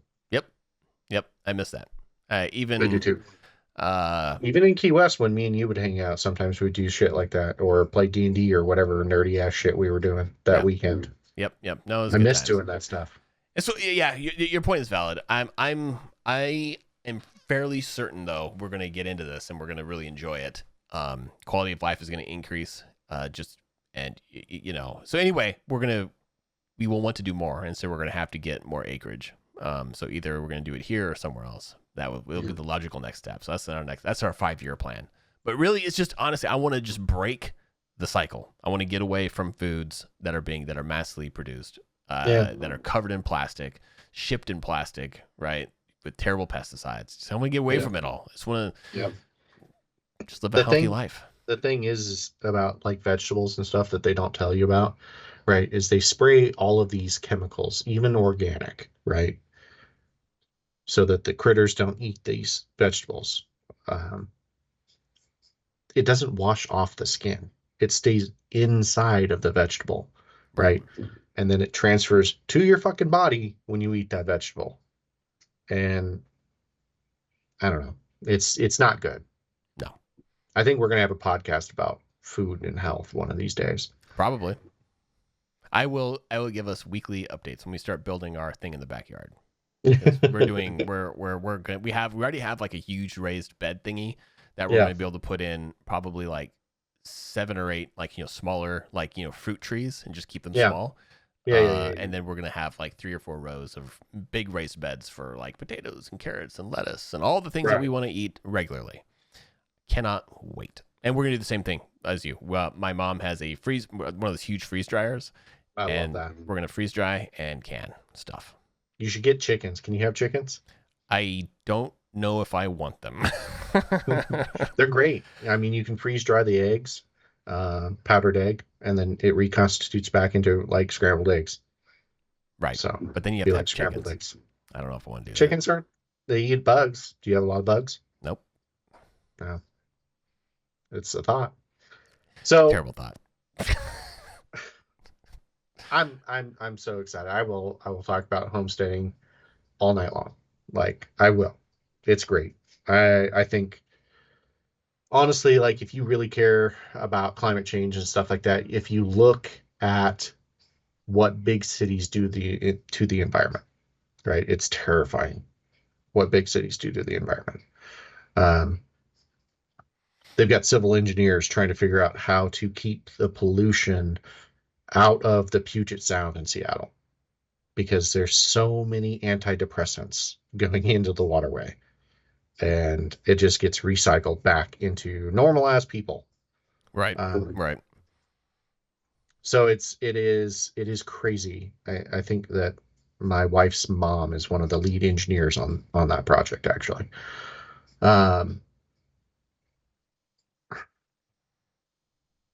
Big cities are terrible for the planet. They really are. So you talk about like the haze in Los Angeles. I don't know how many times I came into port and it would be the most beautiful effing day. There would be dolphins jumping alongside our boat when we'd be coming into port. And all of a sudden we'd hit about 15 miles and yellow, just yellow, gross smog. And then once you were in it, you kind of just lost sight of it. But then you'd roll into Los Angeles and it was just concrete for as far as the eye could see, and it's gross. It's gross. Like you want to talk about bad for the environment? That's bad for the environment. It's and we've had these conversations in the past, but like, so for everybody who doesn't know, I grew up in big cities my whole life. Okay, I did, and I love them. If I had it my way, okay, if I did not have the knowledge I have now about the food and water I was consuming, all right, and like Brittany, I want to have kids, and if I didn't think about any of the just like the modern healthcare and how that could potentially impact an infant, I would 100% be selling this place and moving into a condo downtown because I love it. I love the life. I love being able to get up at like 3 a.m. Not get up at 3 a.m. I'm still awake at 3 a.m. and just going out and just go and have some food. Just Yeah. go hang out somewhere and do something. I love that nightlife. However, it is like you're saying, it is insanely counterproductive if you're trying to live a really healthy lifestyle. You don't be wrong. You can pay a lot of money and have some good food, in these big cities, but like it's just tough. It's gonna be a lot harder. You got to get a professional chef. You got to have food flown in from someplace else. Water. Your carbon footprint is crazy high at that point. Yeah. And so, it's one thing I'm looking at. And then I want to have my own well. It's part of this. I can't have a well here. But I mean, you might be able to. I don't think so. Have you looked into it? I have not, but I'd be really, really surprised. You might be able to. Yeah. But I don't know if the well is going to be, anyway, it'll be filtered enough if I dig a well here. But anyway, the point is I would move out a little ways, get my own acreage as well. Don't need a lot. My grandfather did an insane amount on 2 acres. You can. Yeah, I was going to say you can do an amazing amount on an acre. Yeah. My buddy down in Georgia is doing it right now. Yeah. He's doing a homesteading. He forges knives. He forges beautiful knives. I'll send you some pictures. Sweet. He's making me one here right now, actually. Yeah. Well. Before we go. Go ahead. Predictions. What do you think the debate is going to be like on September 10th between Kamala and Donald Trump? I think Kamala is going to be well rehearsed, and I think she's going to start off well, but Trump will derail her about halfway through it. I don't know if she gets 15 minutes into it without being derailed. I think she'll maintain her composure for a little while, but it will be the constant barrage that Trump, just the verbal diarrhea that comes out of his mouth on nonstop. The people moderating the debate can't stop him, right? Well, they just have to wait for him to finish. I think they still have muted mics. They might. They will be muting him a lot. I think it's the same rules that Biden had. The point is this. She is still sitting next to him. They might be able to mute his mic, but he still could just sit there and be yelling at her the whole There's time. Not going to be an audience. So I think, like I said, I think she will start well, but Trump will end up just not necessarily winning, but will just ensue enough chaos that she will start to fumble and she will start to do her little crazy laughs. Watch. Here's my prediction. They told her she can't laugh anymore. Here's my prediction is that she starts off with no laughs and then it will be just this parabola of an increasing amount of laughs towards the end. That's my prediction. That's a good prediction. That is I would put money on that bet right there. Yep. I think that, like you, Kamala Harris will be fine. I think they'll be civil towards each other because Trump right now is training with Tulsi Gabbard, yes, right, who utterly destroyed her in 2020. So it's going to be interesting to see because the only thing that Trump has to do to win this election or to win this debate between him and her, derail her, right, but also stay civil and not unhinged. That's all he's got to do. Is he it's going very, to call very her... hard for Trump to not be unhinged, right? It's very hard. What's his catchphrase? What's the catchphrase for Kamala? Kamala? I don't know. I can't remember what his latest nickname is for her. So I think it is. Does he? How does he not say it? I don't know. He's gonna say it. He's probably gonna say, "Yeah, I mean, she does act a lot like a communist, right? Right. Very authoritative and dude. Whatever. We should actually have a follow up on just policy. Just talk about the policy of these two people, and then it's one thing to say acted policy. I want to see what their history is. It's one thing to say something. I want to see what they've actually done that would merit me believing the things that they're going to do. I tried to look into what Kamala Harris has done. She hasn't done shit. No, not a lot. Okay, so what do you think? So Biden, do you think Trump's going to win the first election? Or the first debate? Between her and Kamala? Mm-hmm. Or between Kamala and him? Mm-hmm. Yeah, I think that Trump is going to win. Trump, debating is his thing. He doesn't debate you, though. He avoids the argument. Any debate that he's ever been a part of, he becomes the center focus. When you go back to 2016 and watch him on stage with all of the other Republicans, He gets in there and he's just like, fuck you guys, fuck you, Jeb Bush, blah, blah, blah, blah, blah. He starts spitting out a bunch of stuff. Everybody stops. It's all about Trump, Yeah. right? Every debate that he's in, he takes the initiative. It's all about him, you know. And Right. ever since he came on to the presidency in 2015, it's always been about him. Right. So I don't have any doubts in my mind that Trump is coming out the victor of this. I think that he's going to rock Kamala Harris enough that she starts word salading all over the place. She's going to sit there. Time is time is time is time is time is time, like broken record. That She's not going to be able to concisely say anything. She's going to I get flustered. if okay, here's the deal though. Like she's also going through training. Okay, she's Absolutely, going to she be is. aware of all of Trump's tactics, of which and he will be going after her. He's going to be rude in terms of not letting her say what she wants to say. He's going to interrupt. They've got mics. They've got mic cutoffs. No, I get So it. I get it. But he's still going to do it. Like she doesn't get the choice not to be interrupted by him. He will, and he's going to do a good job of it. So, but yeah. the thing is, though, regardless of what you want to think about her personally, she is super smart. She has been in the limelight pretty much her whole life, just like Trump, right? She is younger. She is likely much sharper than he is, right? And she could probably retain a lot more information to be able to reprocess it in the middle of the debate. So I am not as confident as you are that Trump is going to come out and win. But I will say Trump will definitely get to her. Trump's going to get to her. I will say that will likely happen, and we'll see it again. You could track it with the laughs, but Yeah. I don't know. It's going to be interesting. I think we should have a podcast immediately after the debate on September 10th. How long is the debate supposed to be? It's 90 minutes usually. Okay. All right. If you want, we can. But it's on a Tuesday. Okay. I don't know. Maybe we'll have it on a Wednesday, the day after. That works. I mean, that's what we normally do. It's usually later at night. I'm like, I got to get up at 6 a.m. the next day.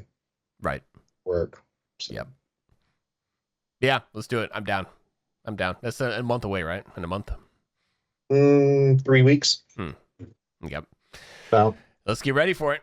Let's do our own prep. Yeah. Let's just talk about what it is that makes the two of them different. Let's talk about some of the adversity each one of them have faced.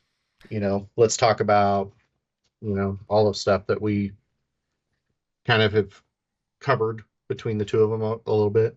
Let's dig into it. Let's see what happens. Yep. It'll be fun. They could not be two more different people.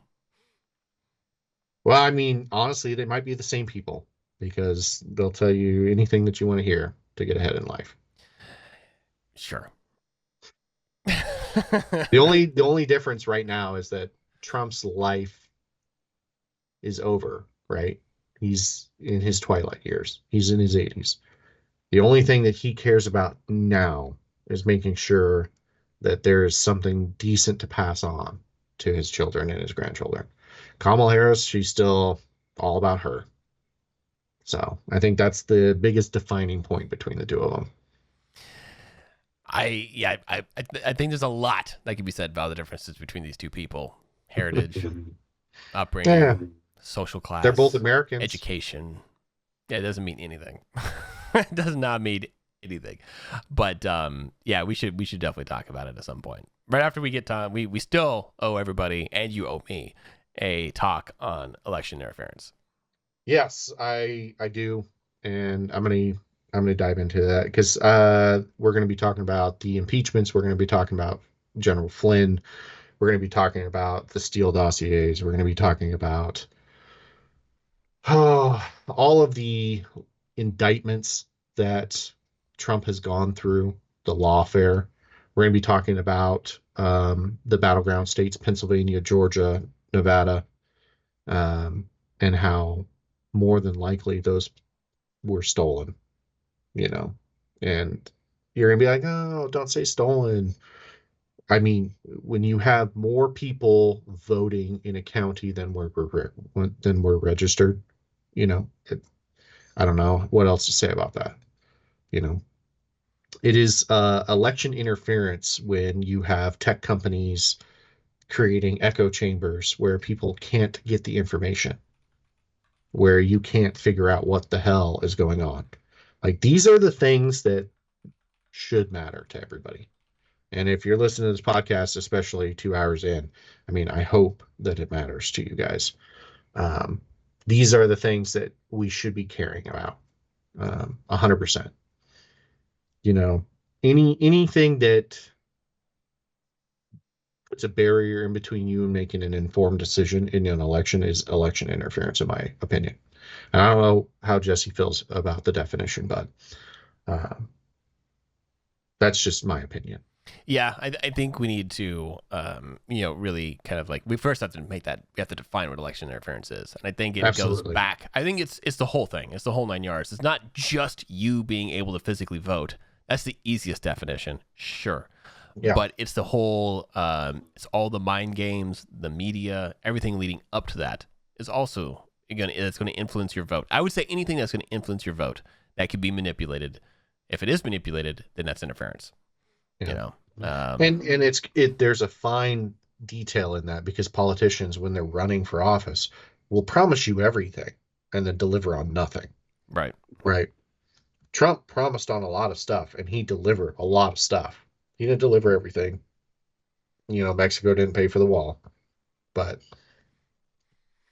They never were. But I will leave you with this, just to talk about election interference, just something to think about. Okay, Trump won the presidential race in 2016. Okay, he did a good job. Right, it wasn't like a landslide or anything crazy like that, but he did win, and he won with 62.9 million votes. He lost the 2020 election with 74 million votes. more people voted for him in the second election than the first one. 100% exactly what Jesse's saying. Biden got 80 million votes, more than Obama on either fucking year. Biden was more popular than Obama, according to votes. Yet he just got kicked off the ballot. Right. I mean, that's bullshit. I'm calling it all fucking day. Yellow flag, yellow flag. Right. So Barack Obama was arguably one of the most popular presidents we've had for quite some time. We have to go back to. He's a smooth talker. We have to go. I'll admit you. He was a smooth talking president. He was popular. Right. And so, and he was like, and if you look at the electoral map, he crushed like landslide victories across the board. He did a phenomenal job both times. Okay. Yeah. In 2008, he had 69.5 million votes. Okay. That's a lot. 2012, he had actually less, 65.9 million, best expected, incumbent president. But he still won, hands down, 65.9 million votes. All right. He was running against Romney. Yeah. All right. So now, but here's the deal though. Like, so let's just, his first year, 2008, this is after the banking crisis. We're dealing with, Bush, coming off of Bush. He's going up against McCain. But he had a crazy movement. I have never seen Change. I've never seen so many people coming out left and right wanting to step away from, the Iraq wars, get away from this legacy Bush candidacy, and Obama was the guy. The media, the advertising, radio. Enron was everywhere. It was crazy. People were so excited about Obama. Crazy excited about Obama. And he got 65.9 million votes. All right. I did not. The people were lukewarm at best voting for Biden. Okay. Nobody was super happy having to vote for that dude. The only reason they voted for Biden was because it wasn't Trump. That's exactly stand by that statement. There was those people, but he was just establishment for the sake of establishment. All right. He's not an exciting candidate. I don't give a fuck who you are. He is not an exciting candidate. Okay. He's not Trump, and he represents, the leftist. He represents the institution of the left. In 2020, Biden got 81.3 million votes. What? You're selling? That is a massive difference than the 69.5 earth-shattering, record-breaking million votes that Obama got in 2008. There is no fucking way Yep. that I mean, Biden was that successful. Obama set a record, Trump broke that record, and then Biden broke that record. Yep. You know, that's hard to believe. No, I just don't. I don't. And when you look we at only have something, like 340 million people in this country, 350 million people in this country. Something like that. Vast majority of those people are felons, so they can't vote anyways. So, so we've got like maybe half the population that's voting. Half the population came out and voted in 2020, and supposedly everybody went Biden by 5 million votes. I don't believe it. No. 5 million votes. No. That's how much he won by. There's just, again, there's just no way. There's just no way. And again, you look at the graph, that indicates like, a graph over time of them counting the vote and Trump's winning and when Trump's winning and like Trump's this. winning and Trump's winning. And then all of a sudden, Biden's out of like, nowhere, Biden has a record-breaking amount of votes that literally came in overnight at like 11 p.m., on the East Coast. After they paused counting, in most of these states. Yep. It's just Nevada, Pennsylvania, and Georgia.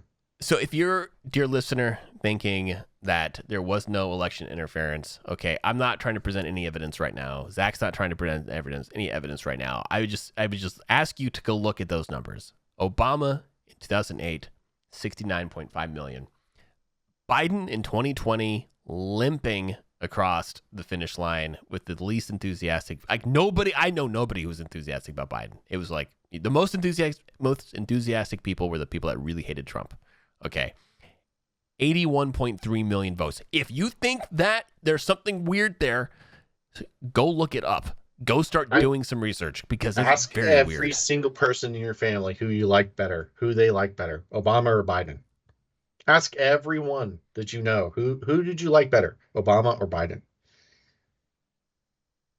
It's going to be Obama every time. There's no way that Biden's creepy old ass touching kids' ass is showering with his daughter ass is getting 81.3 million votes. No, it's not happening. Anyway, I'll leave it at that. And then we have to do the election interference one because we have to. We need to. We have to get into it. It's crazy. I'm down. Let's do the next one we do. Let's do election interference. We've been teasing it for weeks now. Yeah. Jesse had a vacation. I had a vacation. Life is crazy. We're trying to do podcasts. Yep. Let's do the election interference next. I'll sit down and do some serious research this week with what I know already and try and get some hard facts as much as I can. And we'll just talk like we do. This is not the place where you come for hard-hitting facts. I'm sorry. This is a conversation between Zac and Jesse. Yeah. You guys are listening in because, we are fairly well informed because we watch it all the time, and we have decent enough memories that we're like, yeah, do you remember this? But if you want to come in and join the conversation and enjoy it for what it is. If you want me to produce something, I'll try my best. We're trying to catalog everything that we're talking about, but most of this is, 10 years of memory, 15 years of memory, right, that we're just talking about. We lived it. It's crazy that Zach, did you turn 40 this year or next year? I just turned 40 in May. 40. That's crazy. Yeah. 40. I mean, yeah, young guy too. Young I'm dude. Old. Young guy. You can see it. You can see it. Yeah, but I mean, I'm turning 40 next year, and so it's and this 40-year-old, Zach, what are you doing tonight? You want to play some PoE, some Path of Exile? I'm gonna go jump into some fucking World of Warcraft, right? Like, yeah, it's that's just who we are. But there's the other side of the coin is that we live and breathe these politics thing, and it's just fun. Like, I'm not, if at no point in time, I love having these healthy debates and being completely on opposite sides and not coming any closer to the middle ground. I just enjoy the conversation. That's where I'm at. I just want to hear what you have to say. And if you, I don't have any skin in the game, man. I just love the conversation. Yep. It's really what it comes down to. And there's going to be, points in time where me and Jesse actually disagree. I mean, for the most Oh, yes. part, we've been agreeing about a lot of stuff, and we've been catching each other up on everything that we just have missed over the last 4 years, you know. But yeah, it's gonna be good. It's gonna be good. Yep, absolutely. All right, man. Well, you have a good evening. You too, Jesse.